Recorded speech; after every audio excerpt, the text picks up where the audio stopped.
So hello and welcome. Happy Friday. Today is Friday, March the 8th, and this is Backyard Beekeeping Questions and Answers, episode number 248. I'm Frederick Dunn.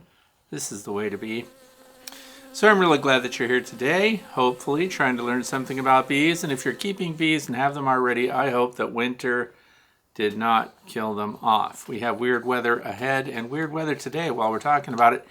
How hot is it outside? 61 degrees Fahrenheit, that's 16 degrees Celsius.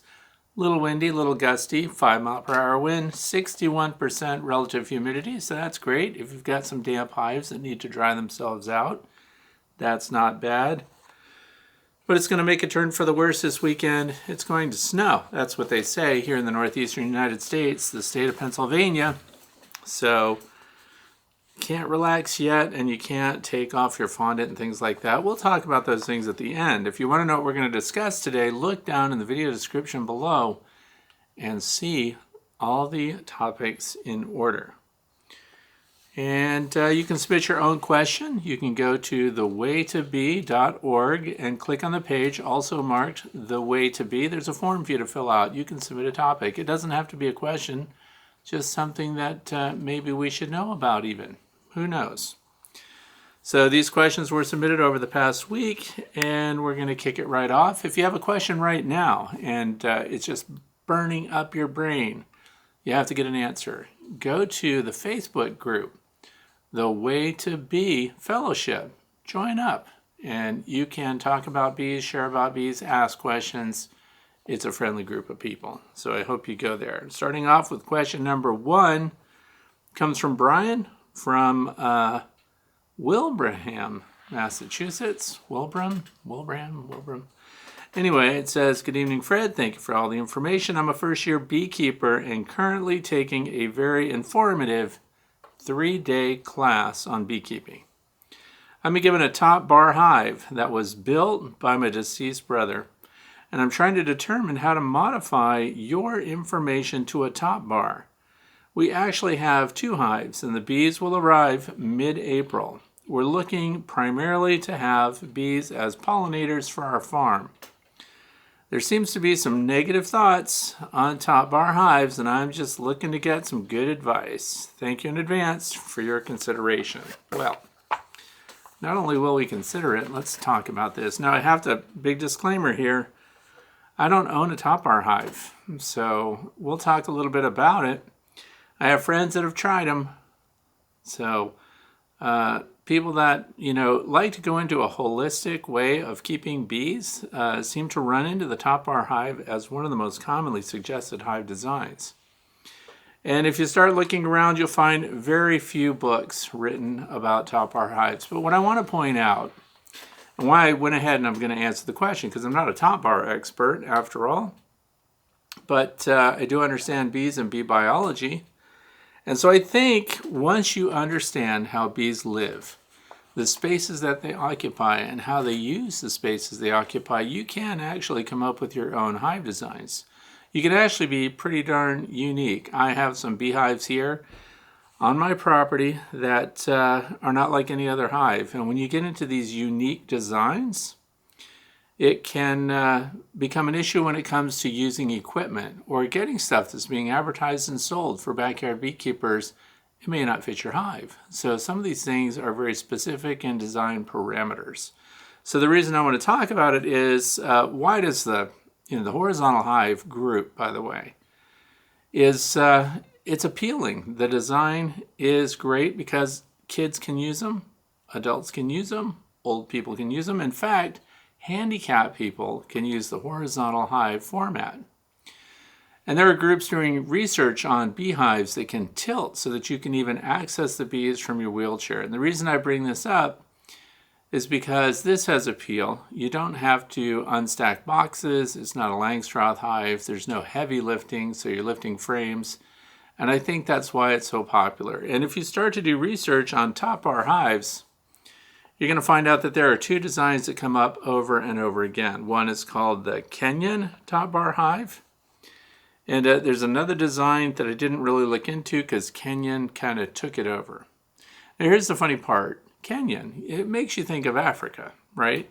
But it was actually the Kenyan hive, top bar hive specifically, was developed at the University of Guelph in Canada by Dr. Smith. Now, not the Dr. Smith from Lost in Space. It's a Dr. Smith that was up there that's into entomology in the early 70s, and they came up with very specific parameters. Now, it should be no surprise that the parameters are built around bee space. And the things that I found out when I started to look into it, because what is a top bar hive? It's a horizontal hive format. Most of them are about 3 feet long. They have angled sides, and then of course a space inside that is frameless. So in other words, the only place that the bees are going to attach their comb to will be the top bars. This makes this thing very inexpensive. But there are some parameters at work. There are several books out about it. I started to look into the books, and then I saw some of the conflicting comments, in the books and with the authors and things like that. So I decided we'll stick to bee biology, and I'll leave the prints and designs and plans up to you.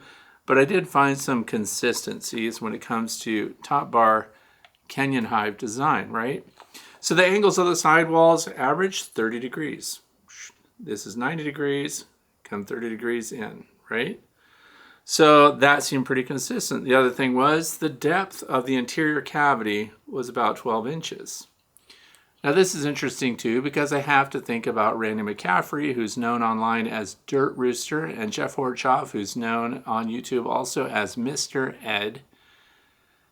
And this kind of demonstrates that bees are adaptable. They really can go into a lot of different cavity spaces. But when we're talking about horizontal hives, think of floor joists. Now some floor joists are generally 2 by 10, but my house here that I built myself and designed it myself, I built them out of 2 by 12s. So the floor joist would actually be a good size for bees because look, they're 16 on center, and then you have it's not a full 12-inch depth, but it's a good size cavity for bees to go ahead and take up residence. Now here's the other thing. These are really long open runs that you see these guys doing when they're cutting bees out of structures.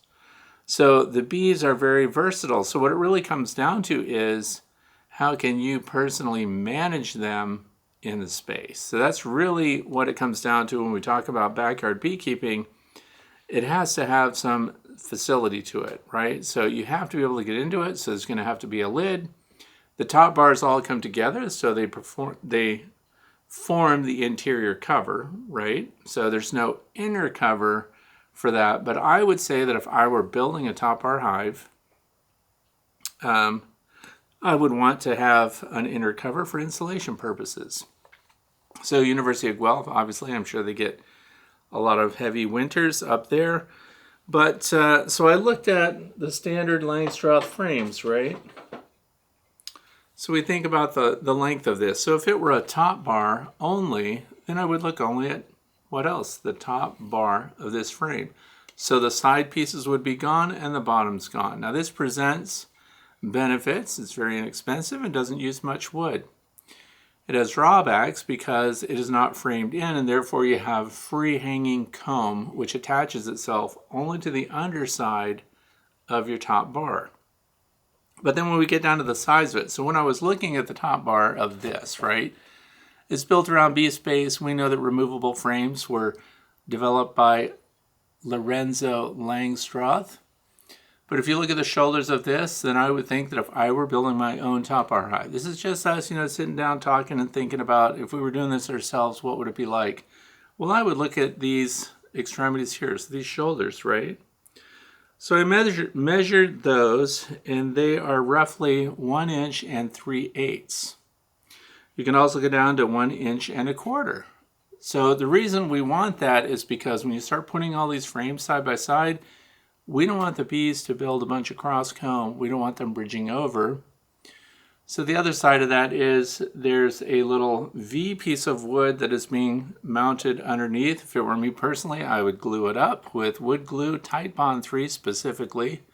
So you've got a 90-degree angle pointing down. So if this is a 90-degree angle, it would go like this. So you come to a point underneath the top bar. And then what I would do is I'd coat that heavily with beeswax because that's what we're trying to do, get the bees started. And it's only a top bar. So there's some other things too, like you said, my methods, right? Would they apply? Well, I did some reading too and found out that One of the biggest problems people have with their top bar hives, if they use a single entrance, which by the way is reinforced in nature over and over and over and over again, to the point where a multiple entrance or secondary vent in a hive would be the rarity, not the norm. So here's the thing. This is how I came down to only having single entrances in all of my hives. But here's the part that is an issue with the top bar hive. If you're not venting it, if there isn't a way for these bees to really cool that down, what's happened is, and this is just based on multiple people reporting issues they've had with top bar hives, that the beeswax softens up. So this would be the newer wax, I'm thinking, and the wax where your honey is stored. Honey gets heavy. That's also why you don't want it to be deeper than 12 inches, I'm guessing. It's because a deeper frame would be heavier when it's full of beeswax, and because it's only attached at the top, it would overwhelm that attachment area and ultimately could come off. Because the top bar hive, the beeswax does not attach itself to the interior side walls. That's why this angle, I think, comes into play. So we have a lot to think about here. 3/8 of an inch is what they're going to come down to, and they're going to not touch the side wall, so I think those angles play on that. And it could fall off if it gets overheated. That's why they have vents. So we don't want that to happen. I'm going to leave it to you to do your own research, but those are the main issues that I came across, getting them started, avoiding wonky comb. You want that hive to be absolutely level. Single entrance at one end, in my opinion, but then of course we have to vent it off because it's overheated. Speaking of overheating, I have to pause for a second. And so I had the heat on in here, and that was not working out for me because I'm wearing a sweatshirt, of course, forgetting that it's 61 degrees Fahrenheit outside. So anyway, what am I going to do about it? I think I need to have a top bar hive here at my apiary, because it's just one of the things that several people ask about. And I will say this, that my friends who are experienced beekeepers who have tried them out gave up on them. So I don't have a friend right now that I could zip over and visit and say, hey, how's that top bar hive working out for you? It just doesn't. So and that's not to say that I can't. It just turned out to be more of a challenge than they thought. It was not practical in a lot of ways. It's inexpensive. It would be great if they worked out really nice. Keep in mind we're in the snow belt here, so the weather extremes might have something to do with it. And I'm going to ask you to think about in the horizontal hive, for those that are listening that are thinking about starting a horizontal hive. For me personally, there are lots of choices, right? And I'm going to suggest the Long Langstroth hive. It seems to be built, of course, around bee space and around the Langstroth equipment. So it's all about the Langstroth frame, and then beyond that, it's the length. So mine are 5 feet long. They're going to continue to be 5 feet long because I can really fill that up and use the extra space for storage if I need it. I highly recommend, so in other words, if I were doing a top bar hive, what would I have to include? Well, I'm going to make the width the length of a standard Langstroth top bar. So if I pull this thing apart, in fact, now that I'm thinking about it, I have a bunch of these. I can't do it. So, because remember, the top bar, the wooden bars of a standard Langstroth, still has a spacer and has these shoulders here. I was thinking I could just take top bars and use them, but I can't. I'll have to cut pieces, and of course I'm going to cut them out of red oak here. And the other thing is the thickness of it. How would that even matter? It doesn't. So you just want something that's rigid enough that you can handle it. You probably want to have a means of being able to pull each one up individually, and that's pretty much it. But I'm going to use this length. So the standard length of a Langstroth top bar, and then the width will be, let's just guess, it's going to be 1 3/8 inches. That's easy to remember because 1 inch plus 3/8, which is bee space, that would be the width of it. And then they all butt right up against each other. I would make a follower board for it. And the reason for that is I want to keep the space small, and I want to get those bees started. And they start out really well when they have a small cavity to work with. So I think I would start with 4 frames. And if you're putting a swarm or something in there, because if the cavity is too small, you won't get a swarm to stay. And because it's a top bar hive, we can't use those queen cages or anything like that to keep them in. So the other thing is too, people want it to be holistic. They want to keep their bees in a natural way. Most of the top Bar Hive resources that I looked at are also treatment free. So, and there's a lot of pushback on that too. People did not like the philosophies that were coming out of those groups. So there again, when it comes to backyard beekeeping, you're going to adopt your own philosophy and methodology, and you're going to find out what's going to work in the long run. But just a short list, for me personally, it would have a single entrance. It would be, the top bars would be 1 3/8 wide. They would be the length of the standard Langstroth frames. I would do that 30-degree chamfered angle. I would keep it at 12 inches interior space from the top of the top bar to the interior surface of the bottom of your hive, and that's plenty of room. And of course, I would make mine, it says here that they should be 3 feet long. I would make mine 5 feet long. And that's just because I like to have the extra storage space at the end and make it out of nice thick material, and I would have an insulated cover personally. So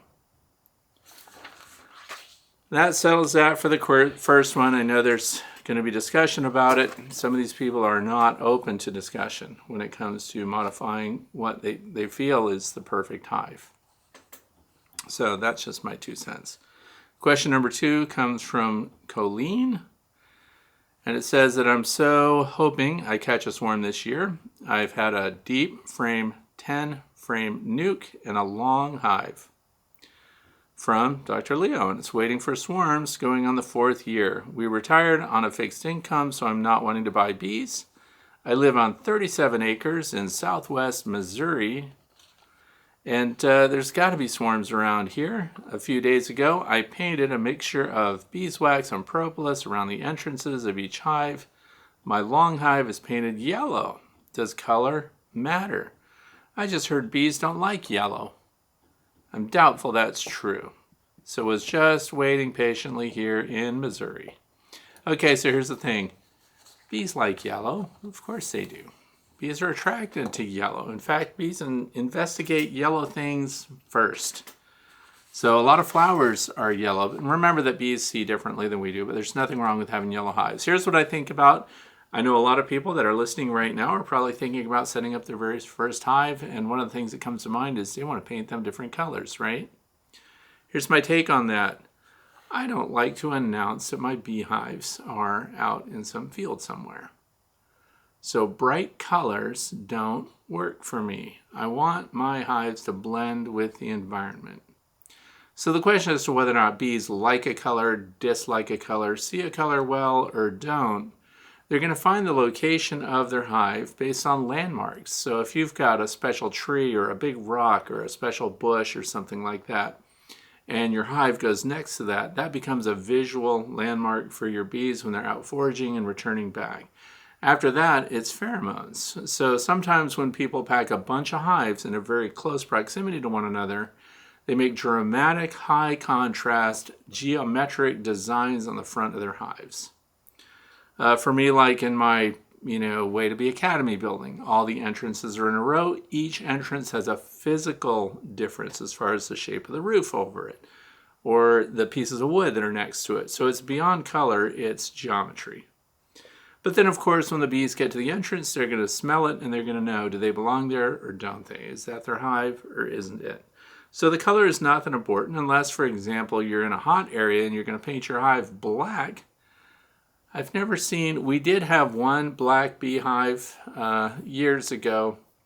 I don't recommend black, so just because it's going to absorb a lot of heat midday in the summertime. And it can seem okay, but I like eco wood overall now. That's what's behind me. Like, that's the look of eco wood behind me here. So it ends up being a dark brown, almost a mahogany at some point, depending on the wood that you're treating with eco wood. And then it just darkens it up and it looks natural. So it blends with the landscape. That's what I like overall. I do have one hive that's painted white. I wish it wasn't. And so we can change the colors. So the colors are completely up to you. Your bees won't care. And was that the whole thing? The painted mixture of beeswax. Oh, the other thing I would recommend is Swarm Commander while we're talking. So these are inexpensive Swarm Commander capsules. You take this out. It is a swarm lure. It's going to smell like lemongrass oil, but it isn't. You break this capsule, you put it in the hive according to the designer, the maker, the seller, which is the Blythewood Bee Company. You can put this inside your hive anywhere. By the way, this was not given to me. I purchased it. So these last a while, and you can put them in there and use them as lures. So the other part, painting the front of the hive with wax and stuff like that. Propolis that you scrape out of your hives, old comb.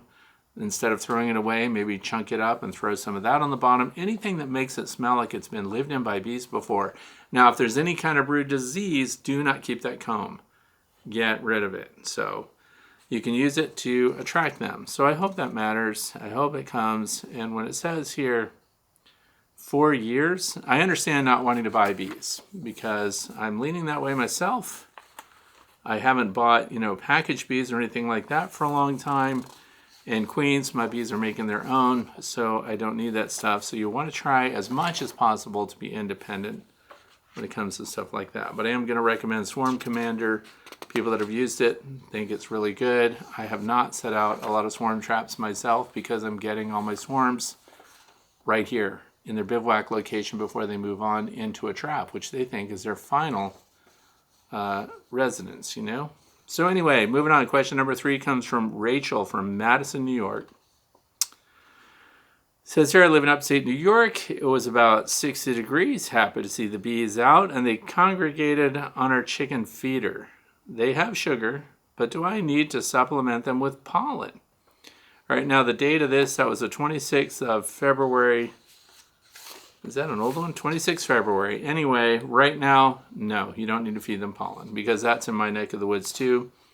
And what I observed over the past week on the warm days is that the bees are bringing in a variety of pollen from a variety of sources. So they are setting really well. Now, if you're in an area where you're in a pollen dearth, you're looking at your landing boards and the entrances and you do not see pollen coming in. A couple of things. First of all, if no pollen is coming in, if you've got more than one hive, check to see if pollen is coming into any of them. If it's not coming into any of them, then you are in a pollen dearth. So there's one pollen substitute now that I recommend, and that's AP23. It comes from Dadant, or Dadant, however you say it. And I would put that out on warm days, and I would not leave it out overnight. So 10 a.m. to 2 p.m. or prime pollen substitute collection. Now here's the thing, put them in the same spot over and over so your bees can find them. And you will find that the scouts check that out. So, but they've backed off a lot here. So if you see pollen going in, and the reason I said compare that with a bunch of other hives too, because if no pollen is going into just one hive in particular, you may have an issue, you may not have a queen. So you may have a colony that is not in production at all, and that colony is going to be worth inspecting on your next warm day. Not yet. It's going to snow this weekend. Hold off on inspection and take a look at it on your next really warm day. So anyway, we're past the pollen sub time frame for this year. So moving on, they have lots coming in from, at least that's in my neck of the woods. Now where you are, check in with your other beekeepers. See what they think the pollen situation is. We'll move on to question number 4, which comes from Steve, Davidsonville, Maryland. So my question, I have at least 10 deep frames of honey, nectar, and pollen in my freezer that I would like to give back to the bees. The challenge is that I feed them over the winter and they still have frames of honey in brood boxes. I took all the remaining sugar blocks off this week. One of my hives is a single deep with about 9 seams of bees. Do you think I could safely put out another deep box on top of the honey, nectar, and pollen frames? Do you think they will consume it before our nectar flow starts, typically the end of April? Okay, so here's an area where I make suggestions based on what I personally would do. I don't like restoring old honey and things like that from last year, even though it's a good idea that it was in the freezer and everything, because that's going to make sure that you did not have any wax moths or anything like that in your frames, in your honey, or in your comb. So it's good stuff. Here's what I personally would do right now, because what's short for the bees is nectar. So the pollen, the proteins are coming in because they have a lot of pollen sources out there. For example, skunk cabbage in the wetlands, the bees are getting big pollen chunks out of that. But they're not getting nectar out of them. So the nectar production is what hasn't really kicked in very well for my bees yet. And so this is an area where they're going to need some of those resources. And you can find out, if you put out sugar syrup or any kind of open feed right now, it's going to be mobbed by your bees. And that shows how desperate they really are for sucrose, for sugar syrup. And so you could put these out. This is me personally. I have a standing feeding station that's at the edge of the woods, and it is easily 200 feet from the apiary. And that's where I would put out any frames, leftovers, and things like that. It's also what I do with crystallized honey, for example. Now you can warm that up, reliquefy it, and try to extract it if you want to. We did that last year. I was not super excited about the results. I mean, it worked, but it was a lot of extra effort. Here's the thing, why not just feed it back to the bees? They are desperate for those resources. I highly predict that they are going to ignore the pollen that's stored in their cells. So the bee bread that's left over that they didn't use because you pulled it off probably while you were condensing your hives going into winter, I would put that out, let them consume what they can off of that, and then I would rinse it out with hot water and then do a final rinse with 10% bleach and water. And then I would dry them out, and then when the time comes, I would restore those frames. You have nice drawn comb now, and then the bees did have the opportunity to go out and get some sugar. So you need to have some resource for your bees. They're desperate for it right now. I'm not telling people that they have to go out and feed their bees. I am saying, though, with all the pollen coming in, historically here where I live, the number one problem that my bees have had is they weren't finding enough nectar to balance out the proteins that they're bringing in. So when they bring in a bunch of pollen and they're brooding up based on that, and they're consuming the leftover resources, and I'm talking about honey inside the hive, once they consume that and they've got a bunch of brood that they're feeding, they have a couple of choices. One is to discard or kill off the brood because they can't feed them anymore. The other is to give them an energy supplement like sugar syrup so they can keep going. And you can do that by open feeding, or you can do that by targeting a specific hive that you happen to know is light. So for those of you who don't have frames coming out of the freezer and things like that you're trying to figure out what to do with, you can mix up sugar syrup. This time of year they can do cleansing flights, so 1-to-1 sugar syrup is just fine. And put that on the hives that are showing that they've used up their resources during this kind of critical transition time of going from dormancy, from the state of torpor, they're brooding up and bringing in the protein that they need, and then they could easily run out of those energy resources. So one of the things you want to watch for, aside from the physical weight of the hive that might be running out of nectar or stored honey, you can see your bees coming out of the hive as if they're trying to fly and just not having the energy and falling right on the ground in front of it. And then when you see that happening, it can be alarming because it looks like they've been poisoned. Something's happened to my bees. Their tongues are out. There's hundreds of them dead in front of the hive. And then I see them coming out. They're trying to fly, and they can't. Last year I made a video about this so you would see what the symptoms are. And it took 1 quart of sugar syrup to completely restore that colony of bees and get them back on their feet. Some people didn't like that because they want to do the Darwinian approach to beekeeping. They were very unhappy that I suggested that somebody would feed a quart of sugar syrup to salvage a colony because they want to do the live and let die practice of whittling down just survivor stock. So for me personally, giving them a quart of sugar syrup and bringing them right back that easy, the cost of a quart of sugar syrup and restore a colony just because they were out of nectar is fine for me. You're going to make your own decisions about whether or not you let your bees perish or if they survive. And that particular one was an observation hive. So it is something to watch for this time of year because every flower that produces pollen for your bees does not necessarily produce nectar also. So that is still yet to come, and that's just opportunity to put your old frames of honey and resources out and let your bees feed on them. I would not leave them out overnight. I would put them out again between 10 a.m. and 2 o'clock. Now, if it gets to be 2 o'clock or 3 o'clock in the afternoon and the bees are still all over it, of course, don't put it away yet. Wait until the bees all go home and then collect them and put them in your shed or somewhere else where they're protected from raccoons and other visitors that like to go and chew on your bee frames. So question number 5 comes from Kreia. Oh man, I'm messing that up. So anyway, from Waverly, Tennessee. Good morning, Fred. I have some old comb that came with a nucleus last year that I want to phase out of a hive.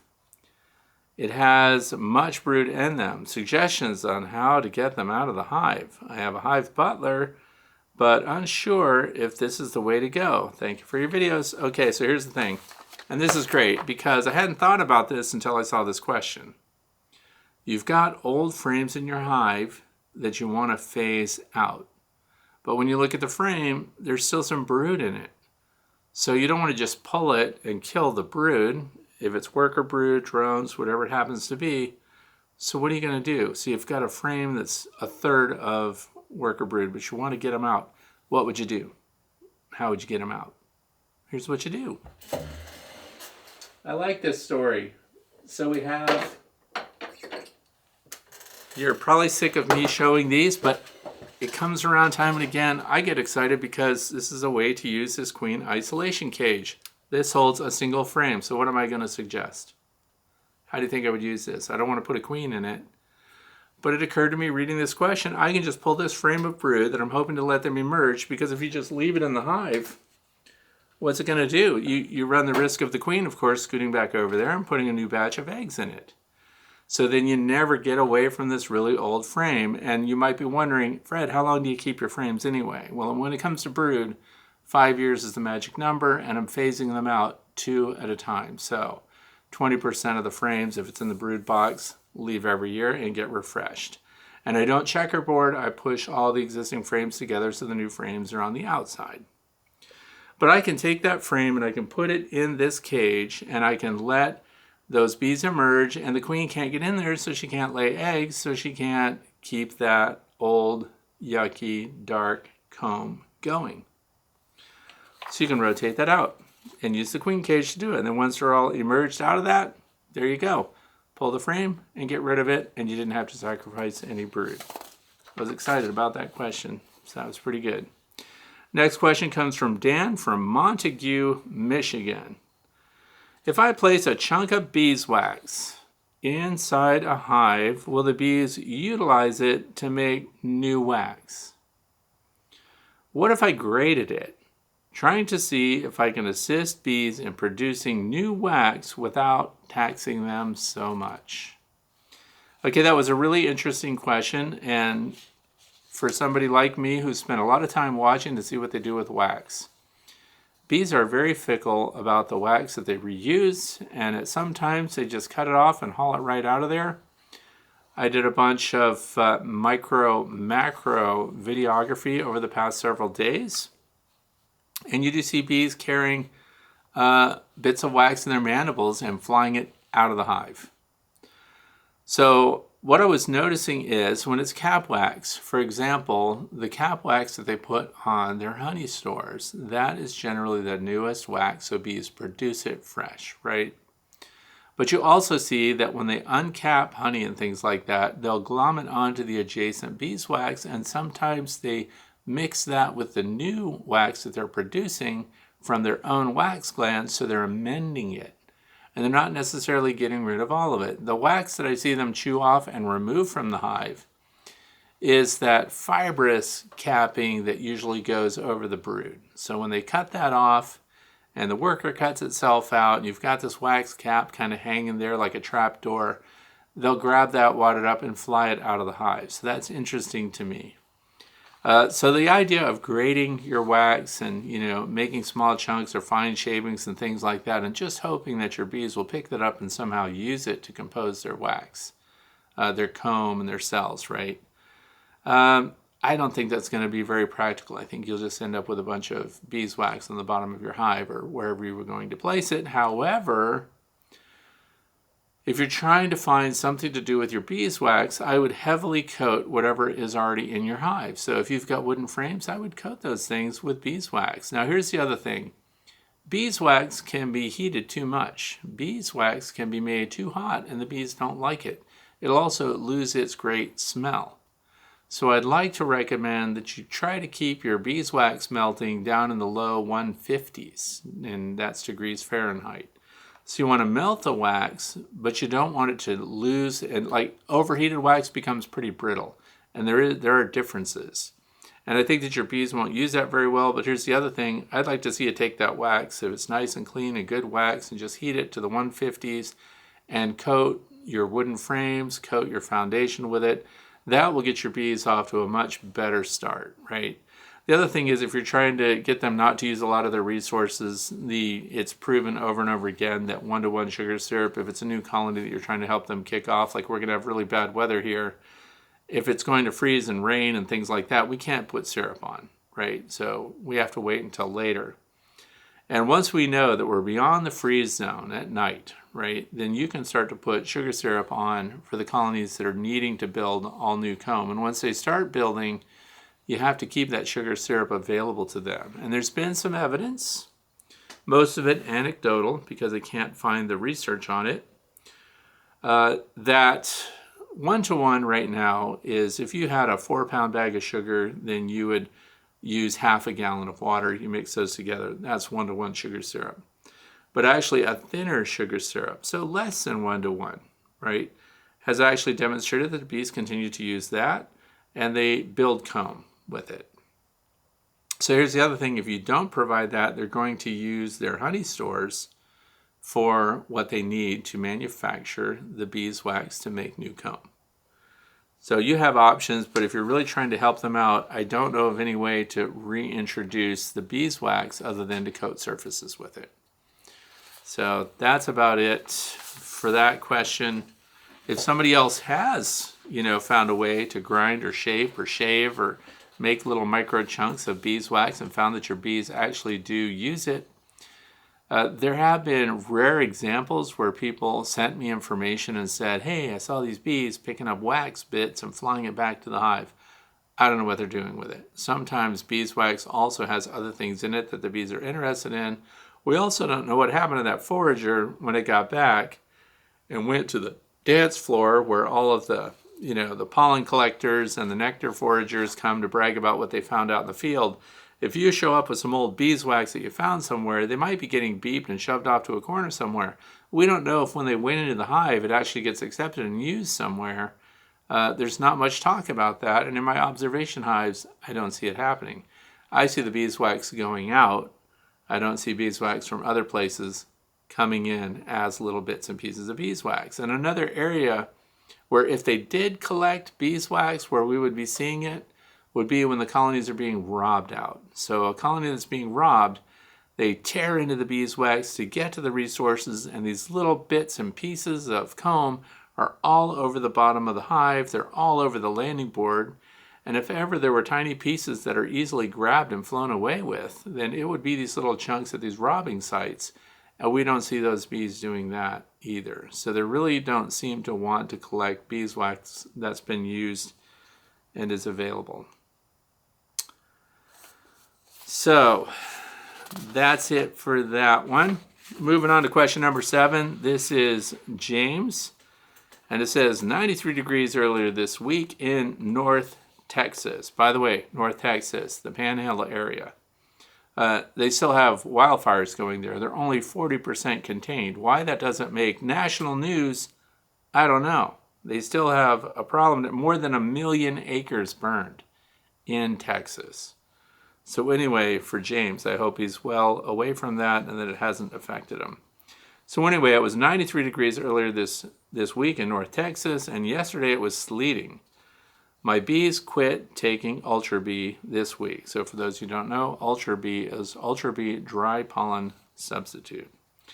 I'll see 1 or 2 going after it. I've got a job this weekend, this afternoon. UPS just delivered 70 flowering seedling trees that I've got to plant. I just planted 12 red yucca this week, and then I got for free from somebody who dug them up. So that's the way to go. I've got a house full of seedling trees. So anyway, the question is, how does the queen find the new location when the hive swarms? Do the workers waggle dance to show her, or do they somehow drive her to it? And this is a lot of fun. People are, that's one of my most exciting things. I don't think I'm alone in that. When your bees are swarming and they're communicating to one another, first of all, the queen's not in charge at all. They need her to go with them. They make her leave the hive. This isn't the queen deciding, I'm out of here, I've had it with you, I've made you some new queens over there that I see they're in production, and off I want to go to a new location, so take me to a new location. It doesn't happen like that. The nurse bees turn on the queen, and they start to modify her diet, and they start to reduce what they're feeding her, and they start scooting her around and making the queen anxious. So they're not letting the queen rest, and they're causing the queen to lose weight. They're putting her in flying condition, right? So they're going to drive her out. She's going to have to fly. Now, where's the queen going to go? She's going to go where the other bees take her. Because, for example, the queen doesn't go out and scout around looking for a new home. The scouts do. So the scouts that are making preparations for swarming zip out of the hive, and they check cavities everywhere they can find them. They look at old electric panels. They look at anything that's got contrast that causes them to investigate the entrance. They go into the entrance and they pace it all off in darkness, right? And the more time they spend doing that, the better it is. Because if they go in there and you see a bee go into a hole somewhere, into a tree or something, and they're back out in the next 30 seconds and they fly away, that was a fail. However, if you see that bee spend 5 minutes in there, 10 minutes in there, and then it comes out and flies away, and then it comes back later with 10 or more scouts, and they're checking it out, and they're spending time in there, they're walking off, and they're measuring the interior surface. So these scouts are the ones that then they have to become influencers. And what I mean by that is the bees back in the hive, they don't know anything about the space. So they have to go back, and they do waggle dances, right?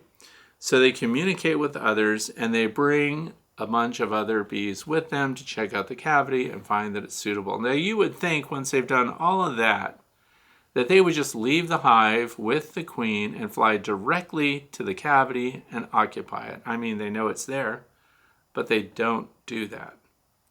What they do is they fly out of the hive. Sometimes they just collect on the front of the hive or the top of the hive or under the hive, and they just don't seem to want to go back inside. That means they've actually swarmed and there's a queen in there. And then they'll move on to an intermediate spot, hanging on a tree branch or hanging on your garden fence or something like that, and you'll see them clustered there. That's not where they're staying, but they're collecting all the other bees together, and the queen has to hang out with them. When they fly through the air and they're moving on, the queen goes with them, so she is just visually following them, and she is the one putting out her queen mandibular pheromone, which is what binds them all together. And even in flight, even in transit to their new location, other bees that just happen to be flying around that aren't even from this group may just join up and add to their numbers on their way to their new location. Others change their minds and fly back to the hive that they came out of. So it's very interesting, the dynamic. And the bees, of course, that are on their way don't even know where that location is. There has been waggle dancing done at this bivouac location, because you'll see little flash mob waggle dance going all over the surfaces of that. That's to let the rest of the bees know the queen is not paying attention to that waggle dance. But when they all fly out and the queen goes with them, they are streakers. So there are bees that loop back, and then they streak through, and they fly through the swarm that's in the air that's traveling at about 6 miles an hour. So you could jog along and follow them if you wanted to. Pay attention to what's underfoot so you're not running into fences or falling into ditches and things like that, the way my grandson has done. I didn't just call him out. He just does it because he stares at the bees and just goes along and runs into things. So here's the thing. The streakers beeline it through and come back. If they seem like they're not headed in the right direction, they'll streak through, and then you'll see the swarm change direction and go with the streaking, right? So, and then they'll arrive at the final destination. So the bees, the workers, the nurse bees, the drones are with them. This whole group is getting their direction and information from the scouts that found the site that they're hoping to move into. And here's what can happen. And it's really interesting, and I'm sure frustrating to those that have invested all this time and effort and energy into getting to the new location. If the queen shows up at that entrance and she does not walk in, there's nothing they can do about it. I've seen queen honeybees go right to the entrance, check it out, act like she's going in, get them all excited about it, and what does she do? U-turns and just hangs out outside. Now you know that she's done that when the entire swarm of bees fails to move into the hive, because the queen has decided she doesn't like it for one reason or another. Now they have a couple of choices. They can start building comb right there, which sometimes happens. You'll see comb on a tree branch. You'll see comb on the underside of a structure like a swarm box. It's weird because all they have to do is move in. So sometimes we can't really figure out what it is about that box that made them not want to move in and yet would accept hanging out on a branch and being exposed. So now while they're in that position, the scouts have to go out again and find another location that they hope is suitable then that the queen ultimately will approve of and go into. Sometimes when you're looking at that swarm that's collected right there, you'll see the queen come out and body surf over the top of all of them and then disappear back inside. I also noticed that little vent holes open up, and that usually is where the queen comes out, scoots around the surface, goes back in, and then that vent hole kind of closes up around her again. So if you've got a queen cage handy or something like that, if you can get a hold of that queen when she comes out, if you can catch her, if you've got a queen clip or something, then you can collect that queen, and now guess what you can do? You can force her to go inside that swarm trap that's set up. So if she's indecisive and she's making everybody waste their time and resources and she's decided not to go in, you can make her go in. What do you think I'm going to say next? What else could you do to get the queen to stay in a box with the other frames while they decide to stay there? That's right.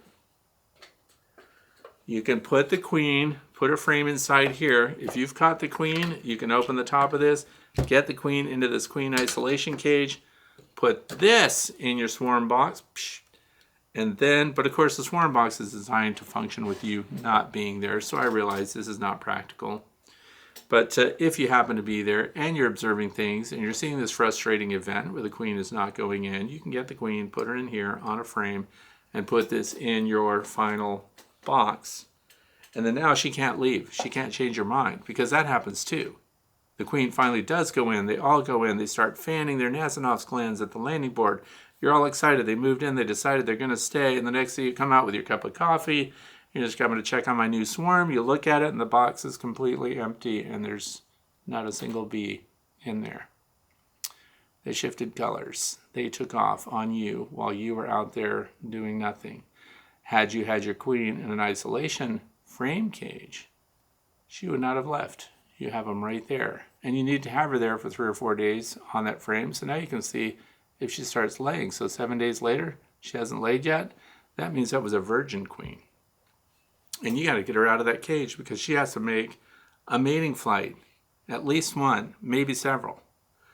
But so if you've put her in a cage, you're kind of controlling things against her will. So this is, again, your personal judgment call. If you want to let her go and just say, oh, well, she didn't want to be with me, so off they go, their chances of survival, tiny.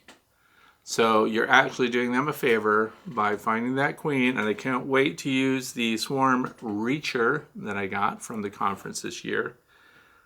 Because apparently, so I'm told, I haven't tested it yet, but if you use a brood frame, old brood comb, and you put that up next to a swarm that's in a bivouac location, one of the members of the swarm that will migrate onto that old brood frame that's empty will be the queen.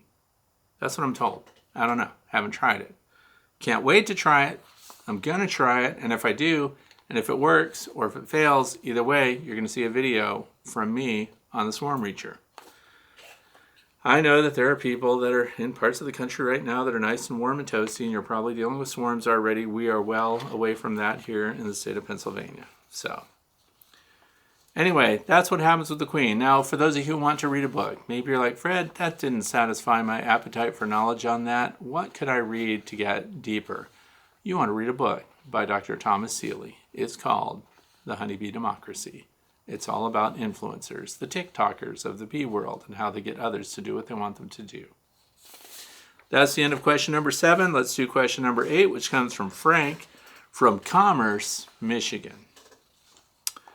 Do you know of a laboratory that we could send samples of our comb or propolis to test for toxins. See, that's the key. Test for toxins. Usually when people say toxins, they're talking about pesticides. They're talking about insecticides and things that they want to find out about. So when you do your research on that, now I did personally send off a bunch of pollen last year. It took months to get the results. So I sent off pollen and plant samples to see what pesticides and insecticides were present in my environment and in the pollen that the bees were bringing back. I got very good results back, but it is not normally available to backyard beekeepers. So what you can do is you can be tested for diseases, for mites, for small hive beetles. Comb with or without brood may be submitted, and the main lab that I'm going to name is by the U.S. Department of Agriculture Research Service, and that is the Bee Research Lab at Beltsville, Maryland, commonly known as the Beltsville Lab. People refer to that all the time. And this is where if you get an inspector to come and look at your hives and they think you've got foul brood and it might be American foul brood, they sample it, they're going to send it off to the lab. When they say they're sending it off to the lab, it's the Beltsville Lab. So you can send stuff off to the Beltsville Lab and you can have it done free of charge depending on what you're trying to find out, because it is part of the U.S. Department of Agriculture. So here's the thing. You're going to have to go to their website and you're going to have to look at what is involved in preparing your materials for shipment. It's very detailed and you can go to their website and find that out. So if you just Google the Beltsville Bee Lab in Beltsville, Maryland, you'll find out about all the services that they provide. There are private companies that will provide other services. There's a new company that's come out that is providing services for pollen identification. So, but as far as when it gets down to pesticides, then that's where a lot of these companies draw the line. Now, I don't know if that's because there's so many different pesticides, because even an herbicide, a fungicide, things like that are considered pesticides, by the way. Specific insecticides are under the pesticide umbrella, and those are the ones targeting specific insect species, right? So if you want to find those things out, that is not easy. As I found out when I had bees that were poisoned at one time, you have to collect and control a minimum of 100 samples. So you need over 100 bees. And when you package them up and ship them off and you try to get them tested for toxins, then it's not that easy. And not only that, you shoulder that expense yourself. So if you're ready to drop $135, $250 in some cases, per sample that you submit, maybe it's worth it to you. And I'm not going to name the lab or recommend a specific lab on that right now, but I just want to let you know that you may not get the answers that you want, and of course you're going to pay for that test, and they may have very limited parameters regarding what insecticides or pesticides they're going to test for, if any. So you really need to understand what it is you want to know and then what the information will do for you. So in my case, I found out what the source of that toxin was and was able to recover my colony. So they were okay. The other thing is that the pollen that I had tested, which was corn pollen, and we had plant samples taken adjacent to a cornfield, which included milkweed, and we had clover, and we had goldenrod, all submitted for sampling, and the test results were all very good, which was unique to my area. So if you want to know if pesticides or specifically insecticides and things like that are being used in your area, there is a registry, because here's the thing. Under the Department of Agriculture, when someone is farming or crop farming or something like that, and they have to use a pesticide, whatever it is, a fungicide, they have to report it. Therefore, there's a database that you can check on. How could you find out? It's called Beescape.org, Beescape.org, and this is only in the United States, so if you're outside of the United States, we don't have that yet. And that has been is being administered by Penn State. So, and the results are pretty interesting, which you can find out if the area where you live already has these things in the environment and at what levels, and it's a grading scale. So I'm also lucking out, because where I happen to live, very low pesticide residue, right? So when you get into, so these things impact your bees and everything else. It could impact your livestock, for all I know. And bees are considered livestock, for those who didn't know that. They're under the Department of Agriculture. But where our son, daughter-in-law live, for example, not even a half-hour drive away, they have one of the highest pesticide load areas that I've ever seen. And so that's in the middle of grape country. So depending on where you live, you can have a lot of pesticides in the environment that your bees are exposed to. But as far as paying for those testing, there's nothing that jumps out. Go to Beltsville, see what's going on. And if they don't provide a test that you're looking for, maybe you could request a, I don't want to say honorable, you would request a dependable source, a trusted source or lab that would do that testing for you. I would let one lab reference the other, and then that way you'd know that they have some integrity, because often people can pay for tests. You have no way of really knowing if the test was even really done. I don't know. So question number 9 comes from Laurel, Lindenhurst, Illinois. I wonder if you could remind folks to check their orders promptly for hitchhikers. I just found 2 large cockroaches in the box of foundation I just received. Okay, so this is interesting to me, because this is foundation. So cockroaches, cucarachas, right? Were they palmetto bugs? I want to know more about these cockroaches. I wish that I had seen the photo of these things. But the good news is cockroaches don't do anything for your bees. However, it's a real thing, because you don't want to be where cockroaches have set up house, reproduced, and established themselves. Because for some people, that's a never-ending story. You just won't get that taken care of. So I do understand it's very important when you're getting shipments.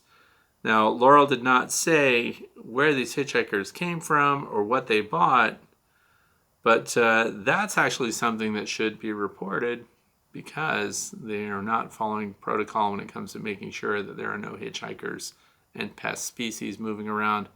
We have the spotted lanternfly in my state that is actually spread around and is showing up that honeydew is in the honey. I don't think it's something that they're going to be able to control. I think the spotted lanternfly is going to go around. Don't even get me started about this spider, that if you haven't heard about it, there's a spider in the United States right now that's following the coast that is spreading itself across the country, and apparently it's unstoppable. And I'm not talking about a little tiny mamby-pamby spider. I'm talking about a big spider, like the garden spiders. And when they're little, their little webs go up in the air and they ride the wind to new locations. I'm not even going to talk about it. I'm not even going to mention the fact that this spider is likely to show up in your backyard eventually, and it's unstoppable. I'm not even going to say it, because there are arachnophobes everywhere, that this thing is going to be spreading a web across your back porch right where you walk out with your tea, and you're going to feel it across your face when you go down those steps. I'm not going to mention that. That spider is coming, and it's not pretty. Apparently it's not dangerous. People don't care if a spider's dangerous or not. They don't want it around. So you won't hear it here, but there's a spider coming. You can't stop it. So I'm going to remind people about, people buy packaged bees and stuff. When you buy packaged bees, any livestock that comes through the mail, things can come with it. So here's an opportunity that you have. Since a lot of people are starting out with bees this spring and they've ordered packages, because I get that comment a lot. I've ordered my packages, they're coming, I want to be ready. So here's another end of that I want you to think about. Always ask the originator of your package, have you treated for Varroa destructor mites? What are the predicted mite loads in my package? So I've had good news from that, by the way. I've received packages years ago that arrived dead. Big surprise. They weren't packed well. They had a weird gel in them instead of the sugar syrup. It was a disaster across the board. But then we did mite washes on all those bees since they're already dead, and found no mites. So that was really good news. Now, when you have a package, remember, from the time you install them into a hive, they are all phoretic. They're in the dispersal phase. So you've got exposed Varroa destructor mites if they're present. So you're a brand new beekeeper, you bought this package and you're going to install it in what's going to be your apiary. You have a great opportunity to start out with extremely low or no mites, right? So you can treat that package after you've had them for 7 days. I don't recommend treating the minute you get them. They're already stressed. They've been in transit. Your queen is stressed. The other thing is you can isolate your queen, keep her out of your treatment so you can treat just the worker bees. And then when you treat them, you kill the mites off. And if you do that with oxalic acid vaporization, it's an organic treatment. You have up to 96% efficacy, so you can knock those mites flat and put your queen back in, and then you're good to go. So you're going to start with a clean package. This is your opportunity. If you wait until they start brooding up, until they start capping their worker bees, once they start capping them, you have the potential for mites to hide out. So particularly for brand new beekeepers who don't have any bees yet, this is your chance to start with very low or no mite counts.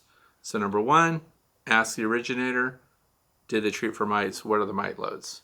Number two, if you don't know those things, and if they were sketchy about it, or you've got reports from other people, I stopped recommending some sellers because they were shipping packages with small hive beetles and varroa destructor mites.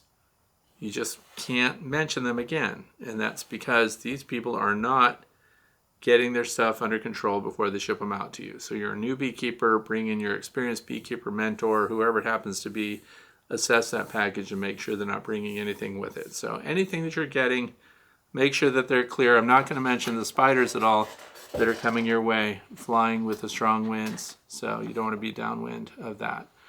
Anyway, moving on. That was it for today. We're in the fluff section. So here's the thing. What are we talking about? The kind of the plan of the week is what we used to call it. We talk about what's coming ahead. We know that we have heavy weather coming this weekend. We've got snow here in the state of Pennsylvania. It's going to hit us on Sunday. What else is going to happen Sunday? You're about to be robbed. That's right, you're going to be robbed of an hour of sleep. Your clocks are going to have to be advanced 1 hour while you sleep. So they steal from you at night. If you've got leftover fondant, a lot of people are asking me this, leave it on your hives for now, by the way. If you're in the northeastern United States, if you're in the south somewhere, you can pull it out. You have to be ready. Here's the thing. Where is your fondant? Here's a pack of fondant. It just happens to be Hive Alive fondant, which you can buy at a discount from my website, along with everybody else who seems to be selling anything bee related has discounts for Hive Alive fondant. Here's the thing. You've got this on your hive right now. It's setting over your inner cover, and there's a hole there. So on the next warm day, so within the next couple of weeks, we need to get this stuff off of your hives because we're getting out of the woods here when it comes to freezing weather and things like that. And as we know, the environment is starting to provide the resources that your bees need. That means they're going to back off on the consumption of your fondant. So there is, you're going to have something to cover that hole. So when you take this off and the bees are in it, you cover the hole in your inner cover and you set this where? Over at your feeding station, not directly in front of the hive. You got some bees in there, they'll find their way. If they don't find their way home, they'll join another hive. I've learned enough about bees over the past few years in particular to know that they're not faithful. That if these bees can fly, when they leave this little fondant pack, they will find their way to another hive somewhere and they'll be accepted. Bees are just mixing it up with one another all over your apiary. It is willy-nilly out there. So anyway, coming up, the reason I'm saying this is get this out of there and you need to plug that hole. And the reason is, as it starts to warm up, if they have access to that feeder shim area, they're going to start building comb up there. So with the warming temperatures, get that off and get your inner cover back down onto that super where it belongs. Or you're also going to be supering your hives, hopefully coming up soon. So fondant out, plug in, cover the hole. Do not set this in front of your hive because you might, or on top of the hive because you think that you're letting your bees go back down into the hive, but what you might be doing is kicking off a robbing frenzy, right?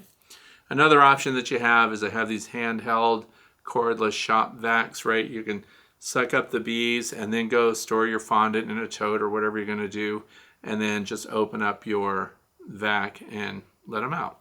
So That works really well, but that's coming up. So plan of the week, plan on getting your fondant out. You can also liquefy that 110 degrees water and mix that right up, and then you can have that available for feed to help build the comb that somebody was asking about earlier. Cycle it back to the hive that it came from and use it as sugar syrup if you want to. It won't take much to get rid of it. So pollen's coming in. We don't need pollen substitute anymore for those of you who are practicing it. I'm not saying everybody needs to, but dry pollen substitute can boost your colonies. And for those of you who have that out, you're going to find that the bees are backing off. They're not that interested in it. So you can put that away and start thinking about next year. The other thing is pollen sub. You're not supposed to freeze it. So cool space, basement, root cellar, something like that in a tote where other things can't eat it. My dog would eat dry pollen sub if you could. The other thing is start clearing out your dead outs. So that's your plan now. You need to have something to put them in because you have to think about you're going to be scraping off frames and things like that. You're going to have a bunch of dead bees. They can go to garden compost if you want to. Chickens don't eat dead bees. It's a total waste. So just think about cleaning up your dead outs, scraping everything out. And if this is the first year that you're cleaning out dead out hives, bring a mentor in, somebody with several years of experience that can look at it and recognize brood issues, potential brood problems. So you want to know if there's evidence of disease in your hive or if it's just a normal dead out, which could be starvation, queen loss. Some of you will be opening up a hive in spring that you expect to find a bunch of dead bees in, and you may find no bees at all. And one of the things that's happened is when you lose your queen. If you have a lost queen, you can end up seeing just a bunch of partially developed or even fully developed drone brood and nothing else.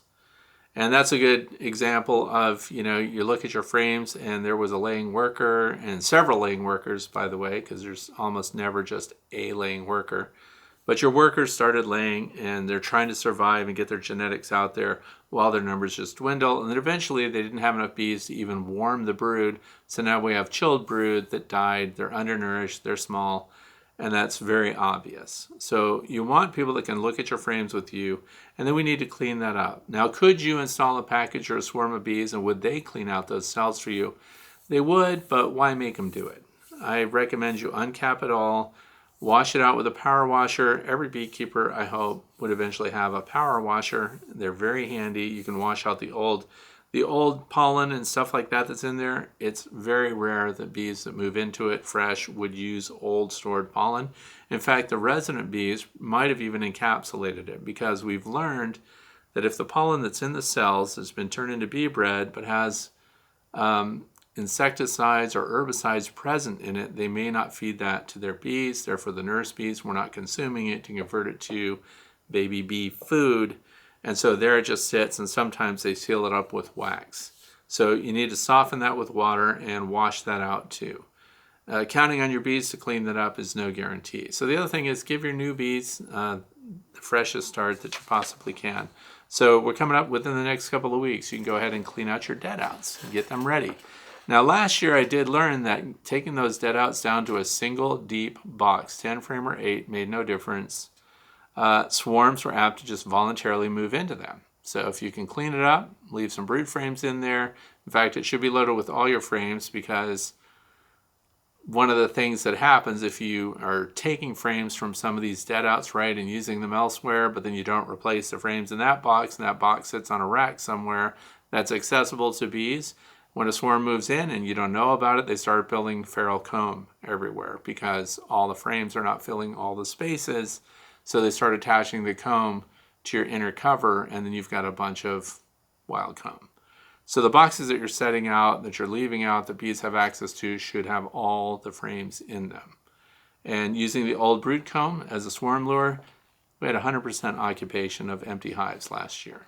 So voluntary occupation. It's very interesting. And we didn't set it out, following all the guidelines, 12 feet high, 200 yards away at the edge of the woods, facing a clearing to the south and all this other stuff. Didn't have to do it because I caught my bees ahead of time, but all these boxes got occupied. That's why we're in trouble and we have too many bees. All right, so clearing your dead outs. Good thing to do now. Number 4 is start indoor planting. So for those of you who are growing things, I mentioned borage last time. I'm doing borage and hyssop, and we're starting them indoors. I am doing 2 garden plot preps. One is we're burning off the old growth there, and the other is I'm just going to weed whack it to ground level. I'm going to try some no-till, because once you start them inside, you have the plugs, they're growing, you take them out when the weather's clear, and you just put them right in the ground, and you're good to go. You don't have to till for that. So the other thing is get ready for your packages. Find out if you've bought packages or if you've bought nukes. Find out when they're coming and make sure that you're ready for them. This happens on, you'll get days in the 70s, and there'll be one day of the week where it's going to be 40 degrees and rainy. That's the day your packages will arrive and be sitting outside by your garage.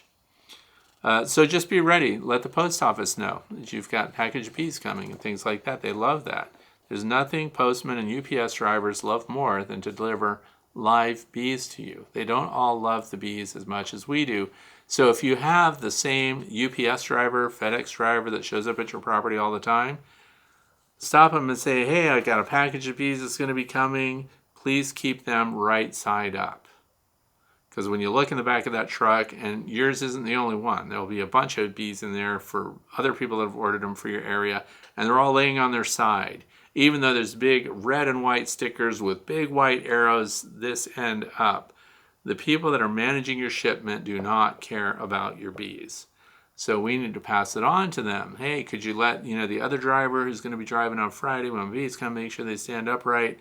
Do not put them on the dash. That was the other thing. I ordered queens in the past, and the queen is in an envelope that just has holes punched in it, sitting on the dash in the sunlight. And like, what's going on with that? Oh, I thought she'd need to be kept warm.